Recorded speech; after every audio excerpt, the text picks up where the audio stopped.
Hey besties, welcome back. My name is Jess if you are new here, and this is my cozy little corner of the internet where I get to yap about all things books. And today we're going to be doing our July wrap-up. Better late than never. Okay, it's been so busy this last week. I had family in town, and I have barely read anything this entire week, which is crazy for me, but it's been busy.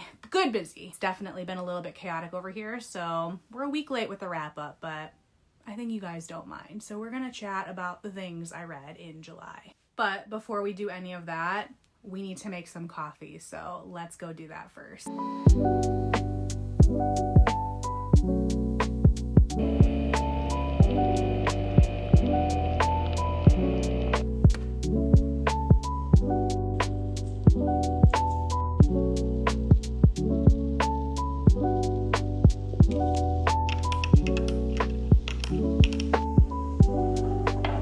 Good, secured.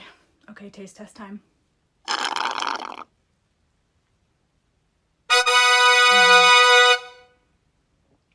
out of 10. So good. Okay, so now on to what we read in July. I read 4 books in July, but hear me out. One of them was Priory of the Orange Tree. As you can see, she's a really thick baddie. So this book alone took like half my month to read. So I'm not upset about it. I'm really not. I think that I still feel pretty accomplished with 4 books considering this literally took me 2 weeks. So we're gonna go with it. Okay, and while we're on the topic of Priory, this was a 5-star read for me. Hands down. I absolutely ate this book up. If you guys like epic fantasy, this is such a good book. It is like, I was blown away, honestly. I loved the multiple different points of view. I loved the character development. Iad, Sabran, Niklaes, and Tane were the 4 main points of view. And you jump back and forth between all their different, POVs. And I love to see in an epic fantasy how all of those end up coming together.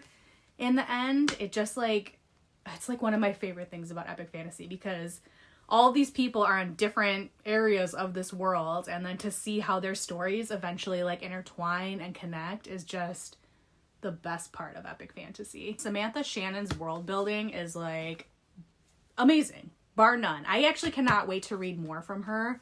I loved the way that she described the world. I loved her take on dragons and worms and all the things. She just did such a great job explaining the world, and you just got so connected to the characters. Sabran and Iad might be one of my favorite couplings to date lately. I ate up their story arc, and all the secondary characters too. You just feel for these guys and what they're going through, and I thought Niklaes even had a really interesting character arc. You kind of really don't like him in the beginning, but you learn kind of some of the things he's been through, and you can maybe empathize or connect with his character towards the end. And yeah, I don't know. I just love stories like that where maybe it starts off kind of, questionable with the characters, but eventually you just get to know them and you understand all the traumas and stuff that they've been through and why they are the way that they are. And I can't recommend this book enough. Honestly, it was so good. If you have the patience, you are going to get the big payoff. I promise you. Just go for it. Don't be scared. I know she's intimidating, but all the world building and everything in here is so worth it. It's just, wow. I was blown away. I definitely cannot wait to read more from this author. So she just got more books bumped up the old TBR. Okay, on to the second book that I read in July, The Someday Garden by Ashley Poston. This was another 5-star by Ashley Poston. Her books just make me so emotional, and I feel all of the things so deeply when I read her books. She's just got such a way of wording things and making you feel alive and making you feel like you should appreciate every single little moment, and her character depth is just beautiful. I never was really big on magical realism, but since reading the 7-Year Slip and now this book, I need to read more from her. Those are the 2 that I read, and I absolutely loved both of them. especially The 7-Year Slip. Oh my gosh. But this is another book that, you know, got me really emotional, made me a little teary-eyed. It was just beautiful. It was so well done. It's basically about this girl named Sophie, and she finds herself at this magical garden that her and her best friend used to visit, and her best friend passes away.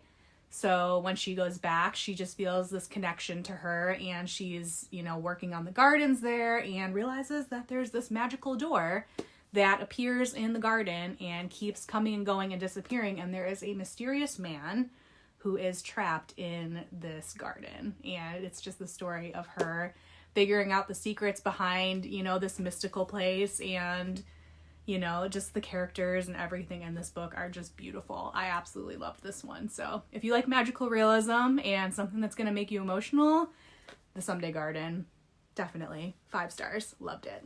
Quick pause for a little coffee break. Much needed, much needed.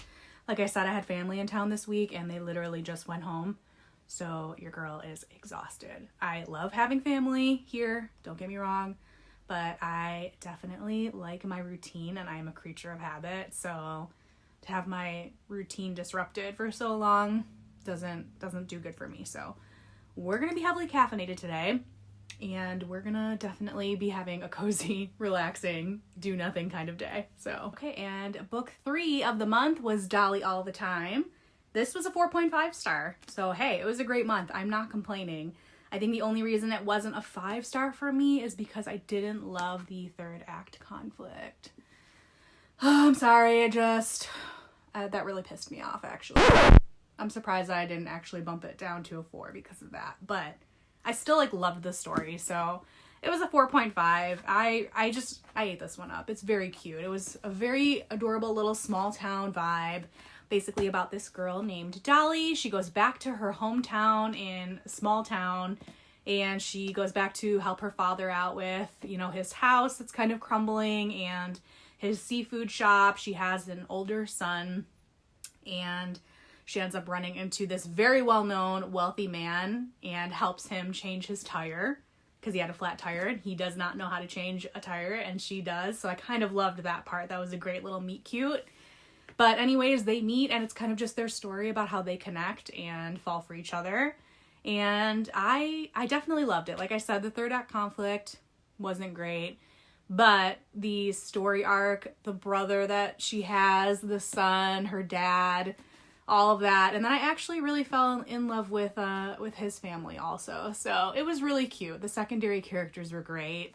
Very easy read, perfect for summertime. So it's not too late, you know, we still got all of August. So if you want a cute little summer romance, then I would definitely recommend picking this one up. So yeah, 4.5 stars for this one. It was very cute. I definitely don't regret it. And then the last book that I did was actually on audio. I rented it from my local library on Libby. If you guys aren't using your library cards, this is your homework, to go to your library and get a library card and do that. Because I'm still on a book buying ban. Okay, and I'm really proud of myself because I have been holding to it. If you guys don't know, I have this little rule that I made for myself. I have to read 10 physical books off of my shelf before I can buy anything new. But the good news is the library does not count. The library is not included in a book buying ban, okay? Those are the rules. I make them. I stick to them. I think that everybody can universally agree that the library does not count, you know? I rented Promise Me Sunshine on audio from Libby, and this was a 4-star for me. I really liked this one too. It was definitely more emotional than I thought that it was going to be. Another one with the best friend passing away. I don't know why I am gravitating towards these types of books right now.